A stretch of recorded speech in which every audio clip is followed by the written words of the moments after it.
Rictus Green. Yun ang tawag sa nakakatakot ng ngiti na naiwan sa mukha ni Sonny nung mamatay siya. There are only 3 possible causes. Una is tetano, Wilson disease, parehong negative ang test. Teka, ano yung pangatlo? Strychnine poisoning. Positive ang test. May lumason kay Sonny. Teka, pamilyar sa akin yun, Dok. Bakit? Sarento Enriquez. May na-encounter ka ng ganyang case? Napanood ko po sa lumang pelikula ni Amo, sir. Ngiting Demonyo, 1987. Ito mismo ang nagiging sanhi nitong nakakatakot na ngiti. O mas kilala ito sa tawag na Rictus Green. Pangatlo na ito, Doc. Tila may serial killer sa bayang ito. Siya nga, Detective Santos. Ang hindi ko mawari, bakit sa ganitong pamamaraan pumapatay ang kriminal nito? Isa lamang ang ibig sabihin nito, Doc. Ano, Detective? Gustong makita ng serial killer na ito na nakangiti ang kanyang mga biktima. Teka lang. Parang din ako ni Amo, pero parang di ko napanood yung pelikulang yan. Hindi siya masyadong kumita. Well, iba talagang pelikula compared to real life, di ba? And since rare ang strychnine poisoning, maybe this is something worth looking into. Anyway, Chief, ito po yung full report ko. Tawagan niyo lang po kung kailangan niyo ako. Maraming salamat, Doc.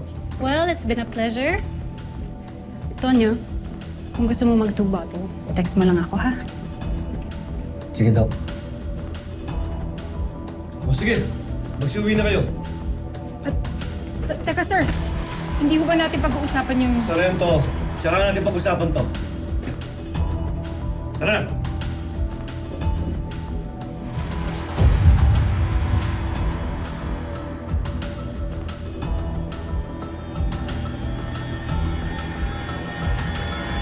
Chief!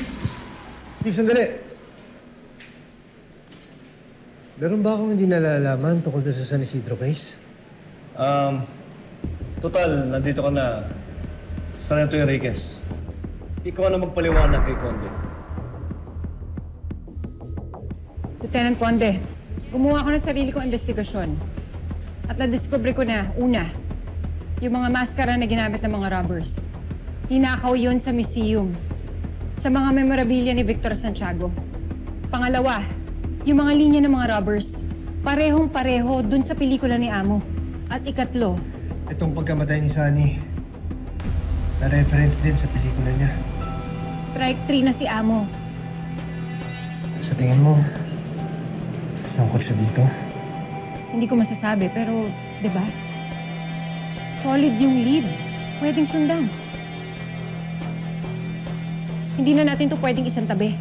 Ano to, coincidence na naman? Sige, sundan mo ang lead mo, Sarento. Pero siguraduhin natin na hindi maaamoy ni Amo na iniimbestigahan natin siya. Dahil ayokong magmukhang tanga. Maliwanag? Yes, sir.